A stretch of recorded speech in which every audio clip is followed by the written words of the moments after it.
de la laringe, en el cuello, está situada anterior a los cartílagos tiroides y cricoides. Está conformada por dos lóbulos derecho e izquierdo, están unidos por un istmo en la parte central. En algunas personas suele desarrollarse un tercer lóbulo tipo piramidal en la parte central que se dirige hacia la laringe misma.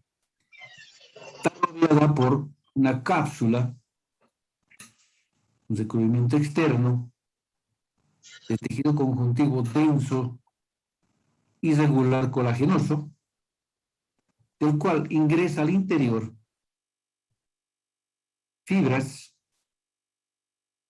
del tejido conjuntivo capsular para dividir a la glándula en compartimientos más pequeños mediante los tabiques denominados lobulillos tiroideos. Así, conformado,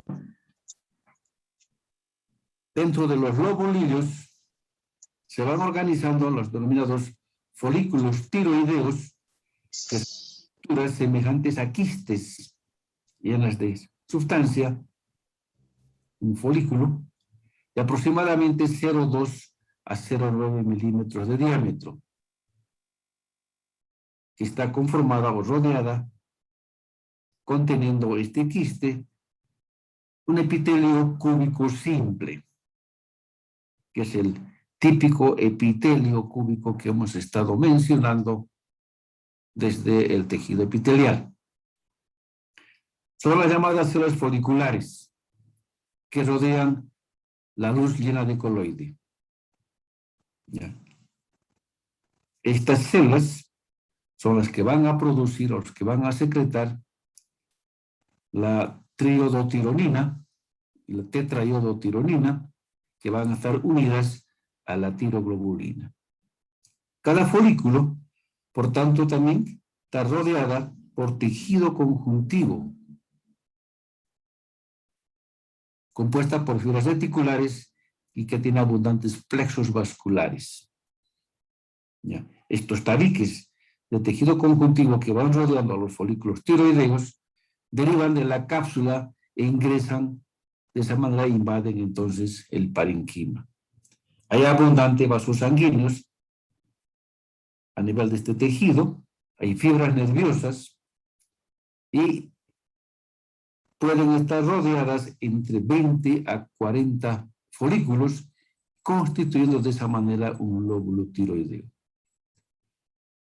El folículo tiroideo es la unidad estructural y funcional de la glándula tiroides.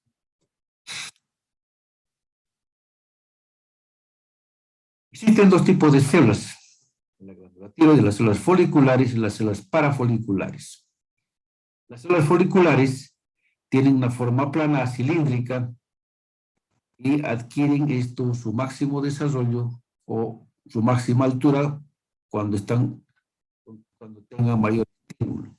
O sea, va a depender entonces del grado de secreción que tengan estas células.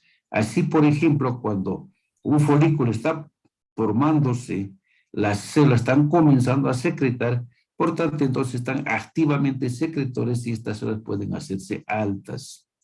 En cambio, cuando el folículo es de mayor tamaño, pensamos que este ya ha formado la suficiente cantidad de sustancia en su interior y por tanto las células se hacen bajas y muchas de ellas están en estado de reposo. El núcleo de estas células es redondo a ovoide. Pueden llegar a tener hasta unos 2 nucleolos. El citoplasma basófilo tiene el retículo endoplasmático rugoso distendido, presentan múltiples lisosomas y el aparato de Golgi supranuclear. Presenta en su superficie apical velocidades cortas extendidas hacia el coloide. También se va a observar vesículas pequeñas en el citoplasma que van a contener la tiroglobulina. A mayor demanda de la hormona tiroidea, las células pueden extender pseudópodos al interior del folículo para envolverlos y absorber el coloide e introducirlos dentro de la propia célula. En cambio, las otras células, las denominadas células parafoliculares, llamadas también células C o células clara, van a encontrarse ya sea en forma individual o en formando grupos. En la periferia de las células foliculares, pero dentro de la misma membrana basal. En esta imagen esquemático encontramos aquí hay una célula, vemos por aquí otra, en este folículo de esta vemos acá otra célula que está inmediatamente por detrás de las células foliculares que forman el envoltorio del folículo. Son 2 a 3 veces más grandes que las células foliculares y están en pequeña cantidad, representan nada más que el 0,1% del total de las células del parénquima de la glándula tiroides. El núcleo de estas células es redondo. El retículo plasmático rugoso está a moderada cantidad, las mitocondrias son alargadas y el complejo de Golgi está bastante desarrollado. Presenta gránulos secretorios densos y pequeños en su citoplasma de 0,0 a 0,4 nanomicrómetros de diámetro, que van a contener la calcitonina o la tirocalcitonina, hormona producida por estas células, cuya función es de inhibir la desorción ósea de los osteoclastos. En consecuencia, va a entonces reducir la concentración sanguínea de calcio en la sangre. Síntesis de la hormona tiroidea. ¿Cómo se produce esta? Se sintetiza la tiroglobulina a nivel del retículo endoplasmático rugoso de las células foliculares. Posteriormente, se va a glucosilar, ya sea en el retículo endoplasmático rugoso o va a ser transportada hacia el aparato reticular de Golgi, donde también se va a glucosilar. Estas vesículas de tiroglobulina así glucosiladas son transportadas hacia la superficie apical de la célula, desde donde se van a liberar y van a estar o se van a almacenar en el folículo. La captación y difusión y oxidación de yodo, el segundo paso. Las células foliculares van a transportar yoduro desde la sangre, o sea, van a captar de la sangre circundante por medio de cotransportadores de sodio y yoduro, alcanzando concentraciones mayores hasta de 20 a 40 veces que la del plasma. Luego estas células se van a difundir hacia la membrana celular apical, donde se va a oxidar a yodo por la peroxidasa de tiroidea. El tercer paso es la iodación de la tiroglobulina.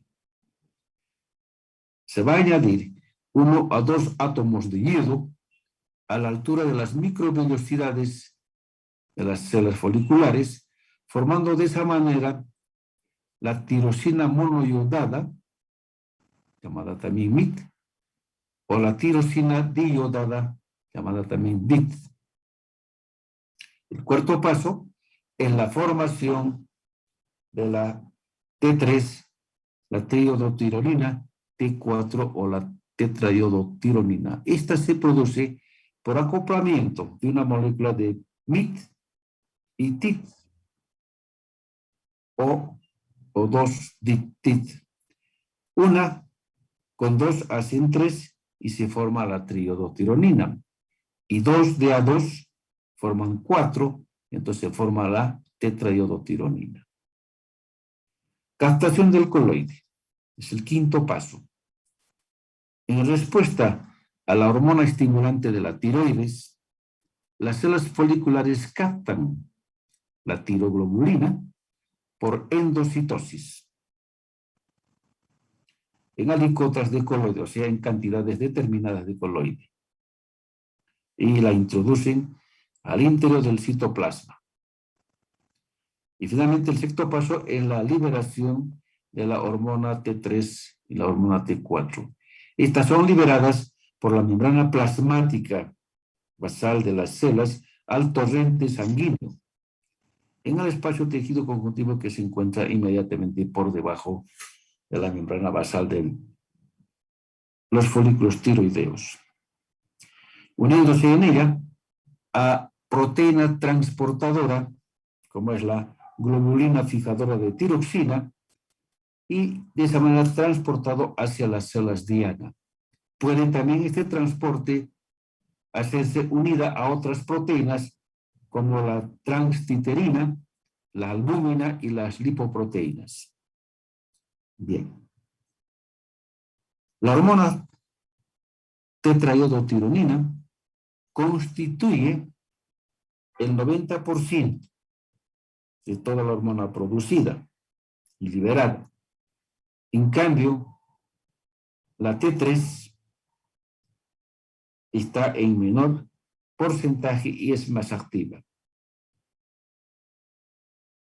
La T4 puede subsistir por 6 días circulando, en cambio la triiodotironina apenas subsiste un solo día circulando.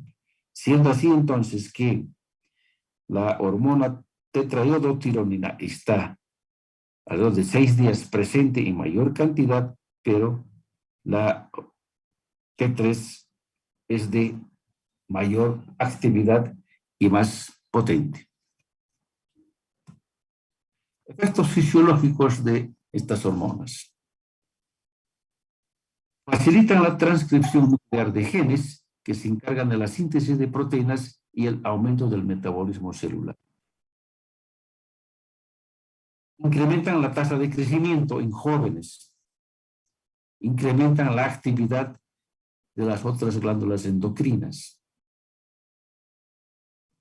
Aumenta el metabolismo celular y por tanto los índices de crecimiento y también la producción de calor. Facilita también los procesos mentales. El aumento de la producción de la hormona tiroidea disminuye el peso corporal.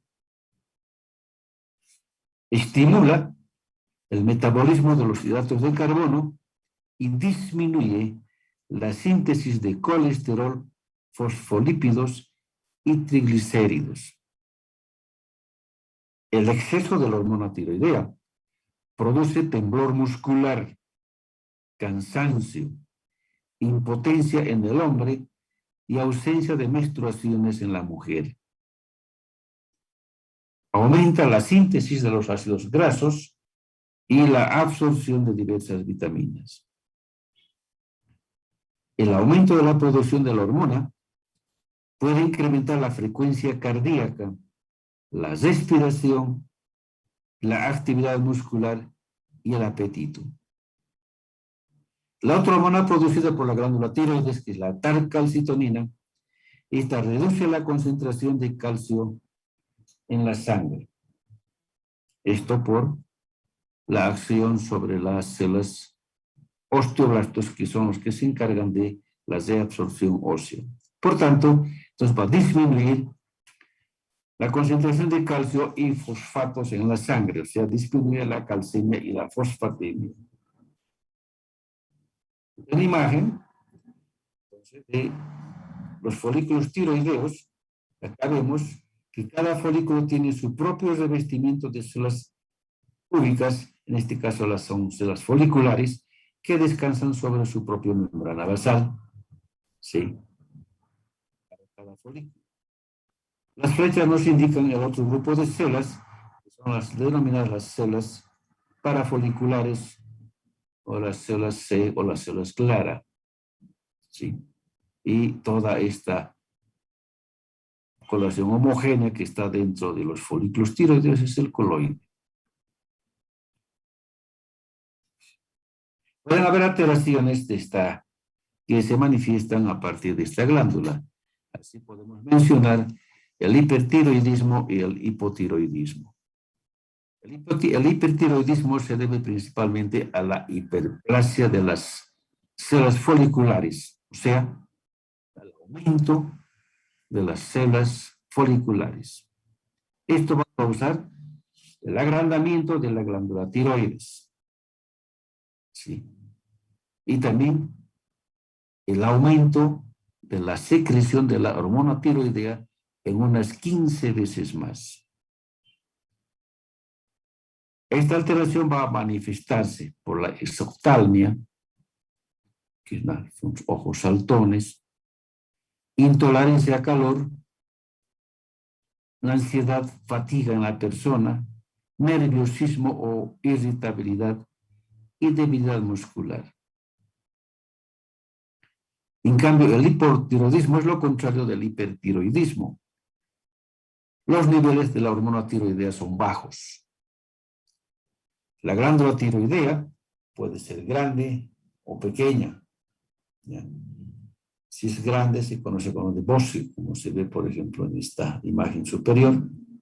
Los síntomas son de las personas que portan esta alteración: falta o fatiga de energía, aumento de peso, sensación de frío, piel y cabello son secos y el pensamiento es lento.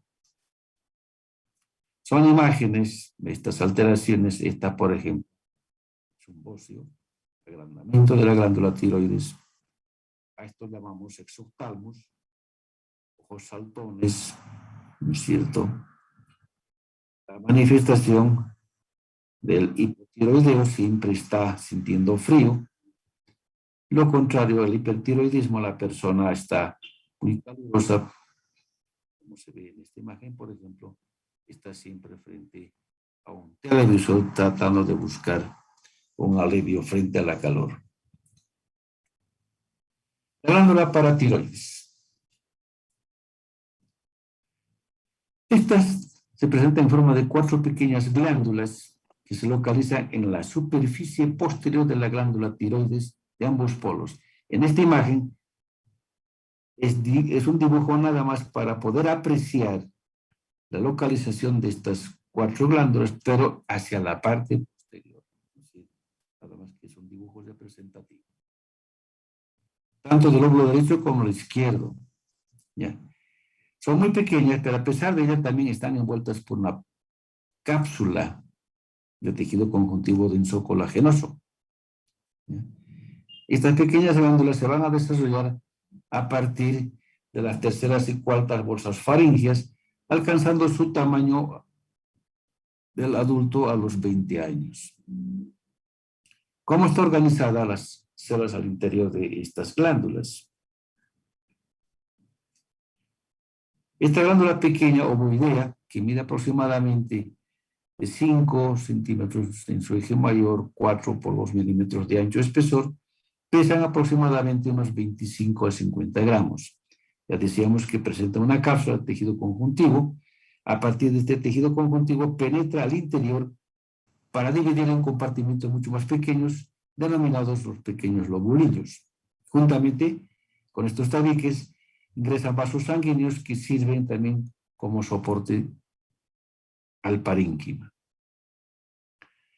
Las células pueden disponerse formando ya sea cordones celulares o pueden estar dispuestas a manera de grupos o acúmulos celulares de células epiteliales rodeada por abundante fibra reticular que los mantienen en sitio. Se diferencian 2 tipos de células: las células principales y las células oxífilas. En esta imagen podemos apreciar, indicado por la flecha, por ejemplo, las células oxífilas, que son de mayor tamaño y captan más intensamente la eosina, el colorante, y por tanto son más acidófilos.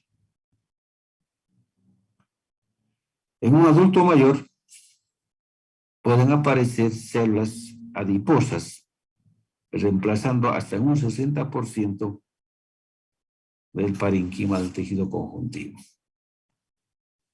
Las células principales, estas son las células funcionales. Miden en término medio unos 5 o 8 micrómetros de diámetro y contienen gránulos de lipofucsina. Este pigmento es de color amarillento y es a esta que se debe, por ejemplo, la coloración amarillenta a la vista macroscópica de estas glándulas. Presentan gránulos secretorios en su citoplasma.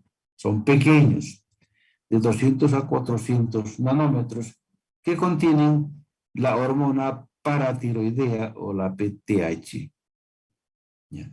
Presentan un complejo de Golgi paranuclear, o sea, está próximo al núcleo, mitocondrias alargadas, el retículo endoplasmático rugoso es abundante y también hay abundantes gotitas de glucógeno en su interior. Estas células, las células principales, son las que se encargan de fabricar, de almacenar y de liberar la hormona paratiroidea en respuesta a los cambios de los niveles de calcio en la sangre, principalmente frente a la disminución de estos niveles. Las células acidófilas, llamadas también oxífilas, son menos numerosas, pero son mucho más grandes. Miden hasta 6 a 10 micrómetros de diámetro y se tiñen más intensamente con el colorante de la leucina. Pueden aparecer en forma de grupos o aislados en forma individual, como se aprecia, por ejemplo, en esta imagen. Esta aquí está marcada por flecha y vemos acá, por ejemplo, otras dos células. Tienen en su citoplasma mitocondrias más abundantes, aparato de Golgi pequeño, poco retículo y también encontramos igualmente que en las células principales gotitas de glucógeno. Tiene función desconocida, aunque se indica que juntamente a otra tercera célula denominada intermedia, representan la fase inactiva de la glándula paratiroidea. En cambio, las células principales son las células secretoras activas. ¿Cuáles son los efectos que tiene esta hormona? El efecto fisiológico. Ayuda a mantener una adecuada concentración de iones de calcio en el líquido extracelular y plasma, alrededor de 8.5 a 10,5 miligramos por un decilitro de sangre. ¿Ya? Cuando la concentración de iones de calcio en los líquidos corporales desciende, todas las células principales aumentan la producción y liberan esta hormona. La hormona paratiroidea y la calcitonina, producida por la glándula tiroides, tienen mecanismos para regular y mantener los valores de calcio en la sangre. Así, por ejemplo, la hormona paratiroidea incrementa la concentración de calcio en la sangre. En cambio, la calcitonina tiene efecto contrario, o sea, disminuye la concentración de calcio en la sangre. Por tanto, estas dos hormonas tienen que actuar de manera concertada, de tal manera que no se aumente demasiado, tampoco se disminuya demasiado. En los riñones, la hormona paratiroidea evita la pérdida de calcio por la orina. Al regular, también regula de manera indirecta o directa la producción de la vitamina D, necesaria para la captación de calcio por el intestino. En los huesos, va a incrementar la secreción del factor estimulante de los osteoclastos. Este factor hace que entonces se activen los osteoclastos y de esta manera va a incrementarse la resorción ósea y la liberación definitiva de iones de calcio en la sangre y aumentando entonces las concentraciones de calcio a nivel sanguíneo. Esta es una imagen entonces de la hormona paratiroidea, es así como se ve. Vemos que mayor cantidad entonces de las células principales, veamos acá, forman cordones, o vemos acúmulos, grupos celulares, hay abundante tejido reticular que va rodeando, vemos las células, las otras células, las células oxífilas, estas que están indicadas por flechas, pero vemos también por acá arriba, aquí hay otras células, vemos acá al centro, por aquí, o sea, todas las células que están más intensamente coloreadas y de mayor tamaño. Un vaso sanguíneo. Las glándulas suprarrenales. Estas se localizan en los polos superior de los riñones, incrustadas en medio de abundante tejido adiposo. Las glándulas no son iguales en cuanto a su forma. La derecha tiene la forma piramidal, en cambio la izquierda tiene la forma de una semiluna. Miden en término medio aproximadamente 1 centímetro de grosor, tienen aproximadamente 2 centímetros en la punta y hacia la base de más o menos 5 centímetros de ancho. Pesan entre 7 a 10 gramos cada uno. El parénquima de la glándula tiroides se divide en dos zonas. La corteza hacia la periferia y la médula hacia el centro. Y también tienen orígenes embriológicos diferentes. Son órganos retroperitoneales. Están rodeadas por una cápsula de tejido conjuntivo que está a su vez rodeada por abundante tejido adiposo. De la cápsula del tejido conjuntivo ingresa al interior tabiques hacia el parénquima glandular acompañado de abundantes vasos sanguíneos y nervios. Presenta dos regiones distintas, tanto histológico, embriológico y funcionalmente. La corteza suprarrenal, hacia la periferia, la parte más externa, amarillenta, constituye alrededor del 80 al 90% del total de la glándula. A este nivel se producen las hormonas corticosteroides a partir del colesterol y regulada por la hormona estimulante de la corteza adrenal. Y la médula suprarrenal, relacionada funcionalmente con el sistema nervioso simpático, que está hacia el centro, va a producir las hormonas adrenalina y la noradrenalina.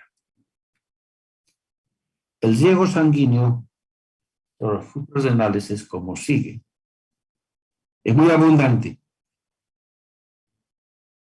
Es la zona que tiene mayor riego sanguíneo del cuerpo. Recibe la sangre de 3 arterias que tienen orígenes diferentes. Tenemos las que se van a originar de las arterias suprarrenales superiores, que se originan de las arterias frénicas inferiores. Las arterias suprarrenales medias se originan de la arteria aorta y las arterias suprarrenales inferiores se van a originar de las arterias renales. Estas arterias atraviesan la cápsula y forman plexo subcapsular. Las llamadas arterias corticales cortas, entonces van a surgir del plexo subcapilar y forman una red capilar de sinusoides fenestrados en la región cortical o en el parénquima cortical, cuyo diámetro de estos vasos puede tener hasta 100 a 200 nanómetros. Las arterias corticales largas llegan hasta la médula, donde también forman redes capilares. El drenaje de las venas suprarrenales está dada hacia las venas suprarrenales izquierda y derecha. La corteza suprarrenal. Esta zona se desarrolla a partir del mesodermo y está subdividida en 3 zonas concéntricas y que producen 3 clases de hormonas esteroides. La zona glomerular está inmediatamente por debajo de la cápsula suprarrenal, en la zona donde se sintetizan y se secretan los mineralocorticoides. La zona fasciculada, la que se encuentra en la parte intermedia, es la zona donde se secretan y sintetizan los glucocorticoides. Y la zona reticular es la zona profunda de la corteza, limita con la médula suprarrenal, secretan y sintetizan los andrógenos. La zona glomerular, hemos dicho que es la zona más externa, es esta, aquí está la cápsula, muy vascularizado, y esta es la zona, la llamada la zona glomerular. Entonces, constituye el 13% del total del parénquima de la corteza. Está conformada por células cilíndricas pequeñas dispuestas en cordones o en forma de grupos, como se ve en este dibujo. Presenta un núcleo pequeño, citoplasma acidófilo. El retículo endoplasmático liso es abundante y extenso. Las mitocondrias son cortas. El complejo de Golgi está desarrollado y también presenta abundante retículo endoplasmático rugoso. La zona fasciculada, que es la parte intermedia, es esta de acá.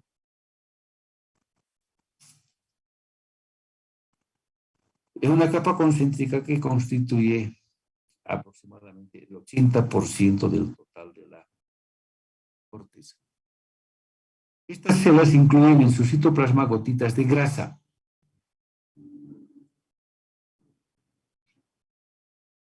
Esta, después de un procesado histológico, cuando se hace un preparado, sabemos muy bien que el lípido o la grasa es expulsada, entonces quedan como vacuolas vacías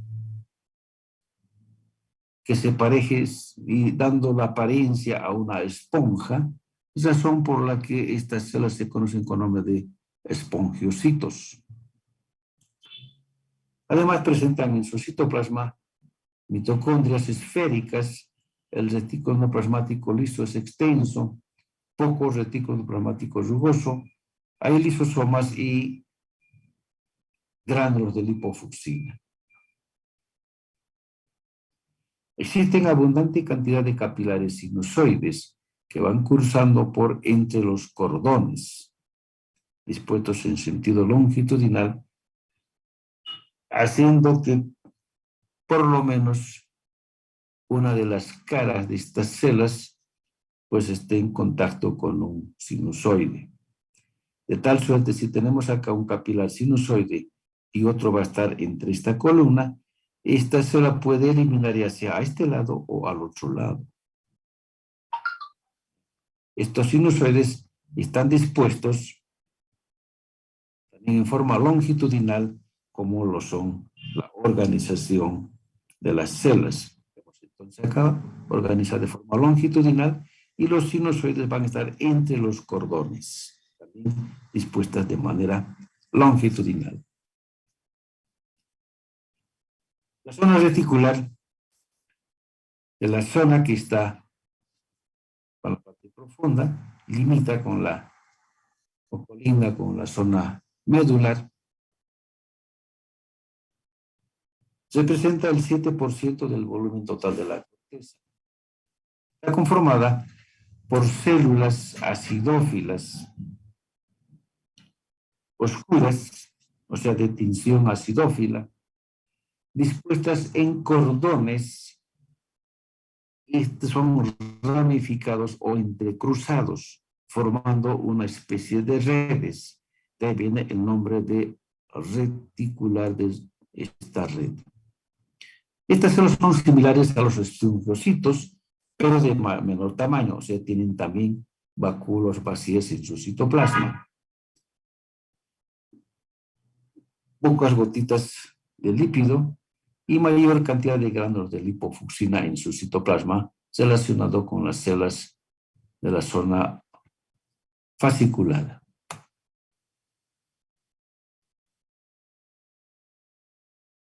¿Cómo es la función de las hormonas producidas a este nivel? Producen 3 clases de hormonas diferentes secretadas, todas ellas a partir del colesterol, que es una lipoproteína de baja densidad, y lo van a hacer bajo el estímulo de la hormona estimulante de la corteza adrenal que se produce a nivel de la hipófisis.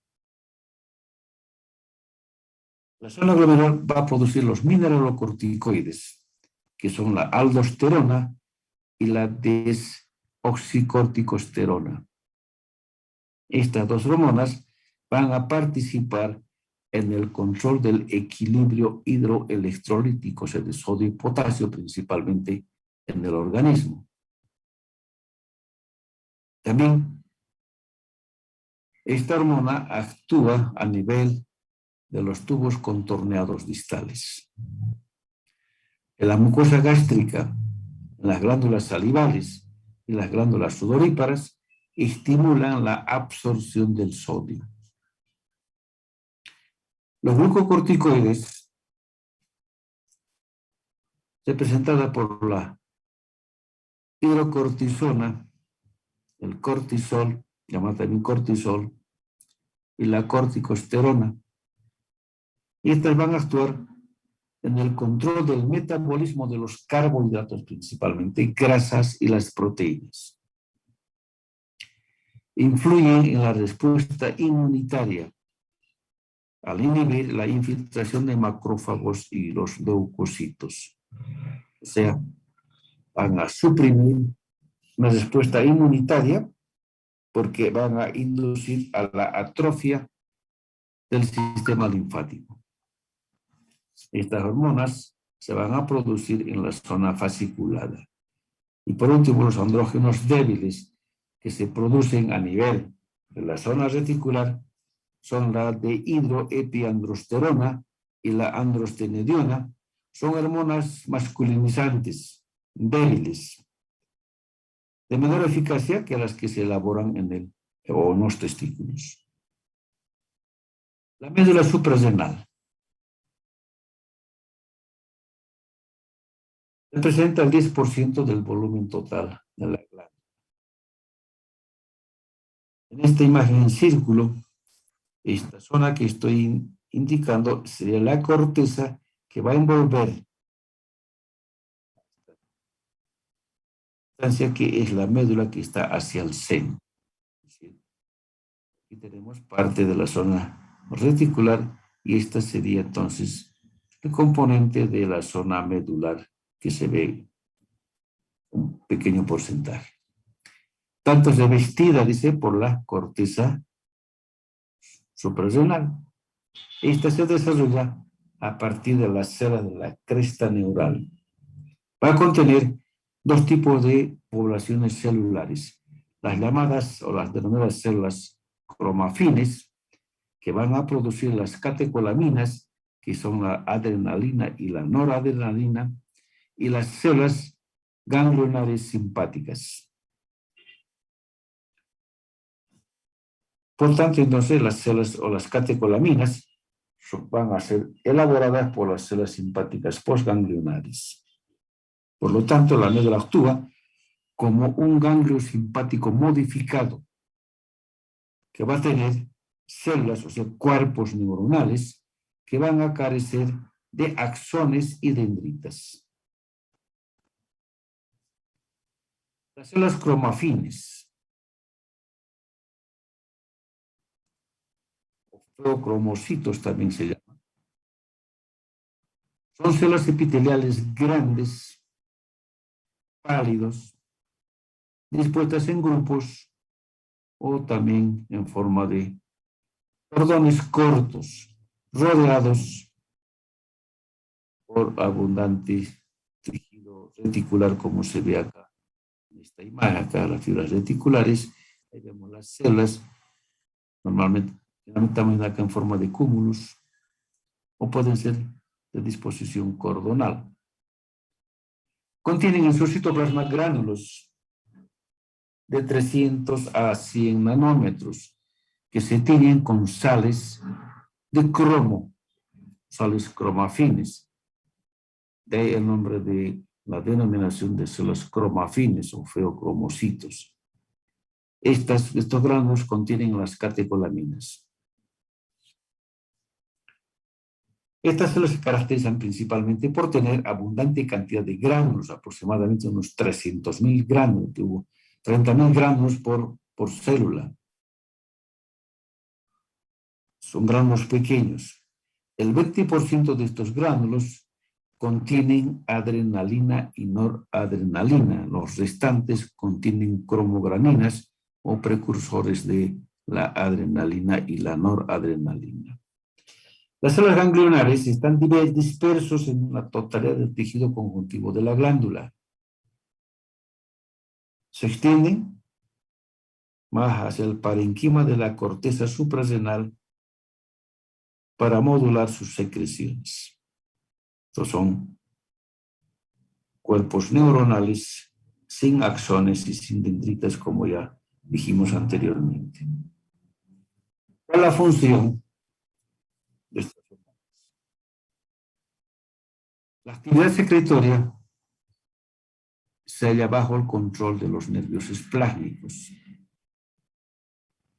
La liberación de las catecolaminas es inducida entonces por el estímulo de las células ganglionares simpáticas en la médula suprarrenal. Así, por ejemplo, la liberación de la acetilcolina va a producir una despolarización de las células cromafines que van a conducir o que van a introducir a su interior iones de calcio, y esta va a inducir entonces a la liberación de la adrenalina y la noradrenalina. La secreción de la adrenalina es mayor en un estímulo fisiológico, por ejemplo, un dolor. En cambio, la secreción de la noradrenalina es mayor o tiene mayor predominancia en un estímulo de una fuente emocional. Durante el miedo o estrés intenso, ¿ya?, se libera más adrenalina para preparar el cuerpo para luchar, para huir o quedarse paralizado. Pero de forma general, incrementan el consumo de oxígeno, aumentan la producción de calor, aumentan la frecuencia cardíaca, elevan la presión arterial por la contracción de los músculos lisos, controlan la contracción y relajación de algunos tejidos. También pueden controlar los esfínteres vesicales y también la contractilidad del músculo intestinal.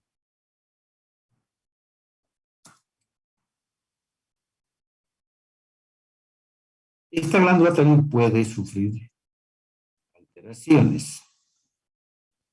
Entre estas podemos mencionar la enfermedad de Addison. Es un trastorno que ocurre cuando la glándula suprarrenal no produce cantidad suficiente de sus hormonas. Principalmente, hay una disminución importante del cortisol, que se conoce también como la hormona del estrés. Esto va a producir una hiperpigmentación, notoria principalmente a nivel de las mucosas, ¿no es cierto?, los labios, y va a producir una hiperpigmentación generalizada del cuerpo, no solo de la cara. Va a producir una pérdida de peso, un enflaquecimiento. Va a producir debilidad y fatiga, anorexia, falta de apetito. En las mujeres puede producir una menorrea y induce a cuadros de psicosis. La otra es la enfermedad de Cushing.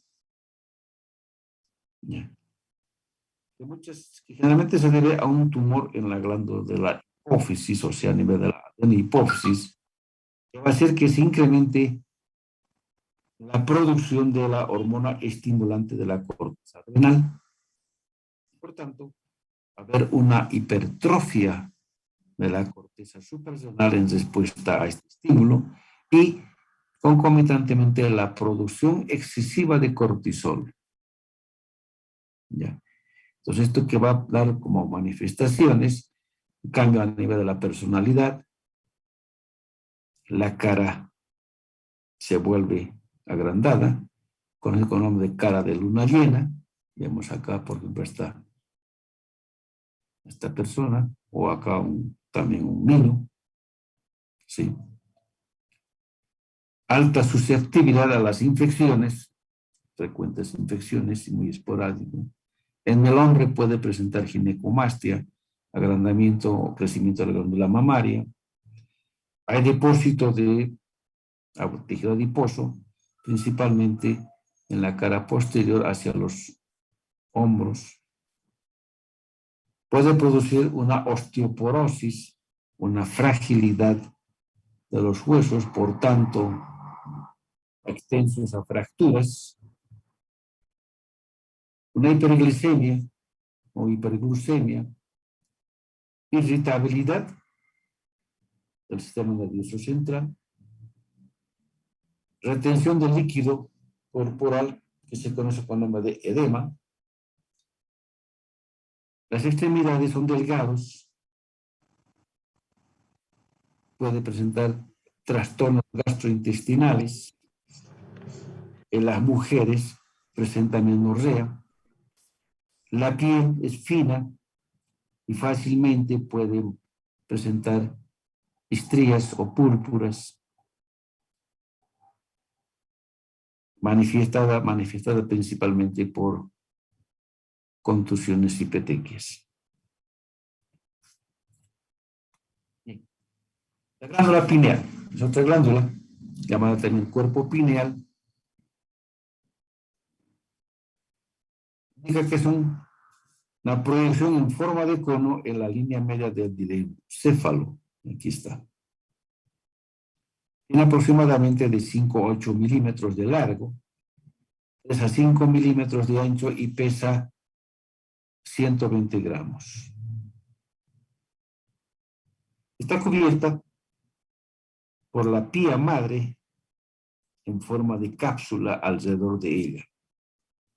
De esta cápsula se proyecta al interior tabiques de tejido conjuntivo para dividir en lobulillos incompletos.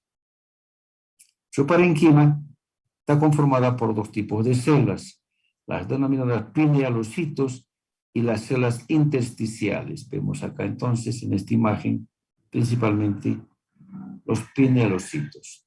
Los pinealocitos son células poco basófilas.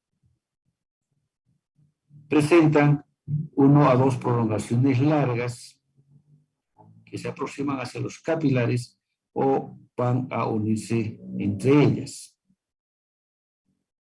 Tienen un núcleo esférico prominente, tienen retículo endoplasmático rugoso y retículo endoplasmático liso. El aparato de Golgi es pequeño, presenta vesículas secretoras pequeñas y algunos centros densos. Tienen un citoesqueleto bastante bien desarrollado, presenta la forma de estructuras tubulares densos, revestidos por elementos vesiculares que se conocen con el nombre de listones sinápticos. Estas células van a producir la melatonina durante la noche y la serotonina durante el día. En cambio, las células intersticiales, llamadas también son células gliales, se piensa que son células de la neuroglia. Son células semejantes a los astrocitos. Entonces, son células que tienen un núcleo alargado, su retículo bastante bien desarrollada. Algunos poseen depósito de glucógeno.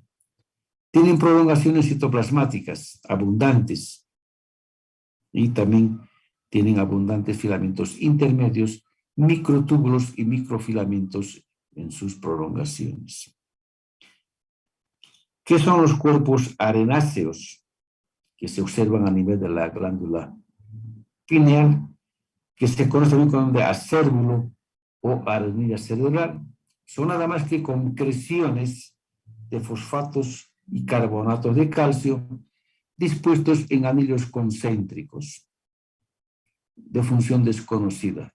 Se van formando así entonces por anillos que van incrementándose cada vez más y vista microscópicamente se parece más o menos a la corteza de un árbol cortado transversalmente. Así entonces como se ve la glándula pineal, vemos ahí estas que son realmente las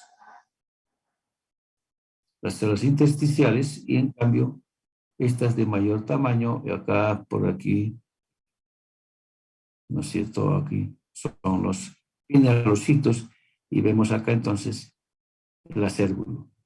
El tejido conjuntivo está dividiendo en un lóbulo y otro lóbulo que proviene de la cápsula y juntamente con ella también ingresan abundantes vasos sanguíneos, como se ve acá. Vaso sanguíneo en corte longitudinal. ¿Cuál es la función de la glándula pineal? Sus secreciones están sometidas a las influencias del periodo de la luz y la oscuridad del día. Ahora, la producción de la melatonina está bajo el control de la noradrenalina. La melatonina se libera durante la noche. Esta inhibe la hormona de crecimiento y también la gonadotrofina, o sea, las hormonas sexuales. Regulan los ritmos circadianos diarios, o sea, predispone a la persona una actividad durante el día y hacia el descanso durante la noche. Entonces, durante el día hace que la persona esté activo, dispuesto a hacer cualquier actividad. En cambio, durante la noche, cuando ya baja la luz, entonces hace que la persona se relaje y está más predispuesto para el descanso. También controla el eje reproductor. O sea, va influenciando entonces en la liberación de las hormonas, principalmente las estimulantes de la maduración de los folículos tiroideos, la FSH. Induce a la sensación de la somnolencia, principalmente en la noche, por lo que se usa, por ejemplo, como complemento en las personas que tienen trastornos de sueño, trastornos de ánimo o presentan depresión. En animales mamíferos incluye sobre la actividad estacional, haciendo que ésta sea más activa durante la época en que la reproducción puede ser mucho más favorable. La serotonina, que es producida durante el día, es precursor de la melatonina que se produce durante la noche. La glándula pineal, algunos autores llaman también como el tercer ojo. Otros le dicen como el ojo de Horus, o también conocido como el ojo interior. Se sabe que esta pequeña protuberancia, que es la glándula pineal, que está en el interior de la base de nuestro encéfalo, en algunas personas puede dar la capacidad de dar habilidades sensoriales extraordinarias, como por ejemplo la intuición, la predicción y la conexión dimensional espiritual con el todo. O sea, puede predecir, pronosticar al futuro, por ejemplo. No todas algunas personas. Y con esto terminamos este capítulo que corresponde al sistema endocrino. Yo les agradezco su presencia. Entonces nos veremos en otra clase. Hasta entonces, jóvenes. Tengan un buen día. Que tenga buen día, doctor. Gracias. Gracias, doctor. Hasta luego. Buenos días, estudiantes. Hasta luego, Buenos días, doctor. jóvenes. Hasta luego. Hasta luego, doctor. Muchas gracias. Bueno, hasta luego.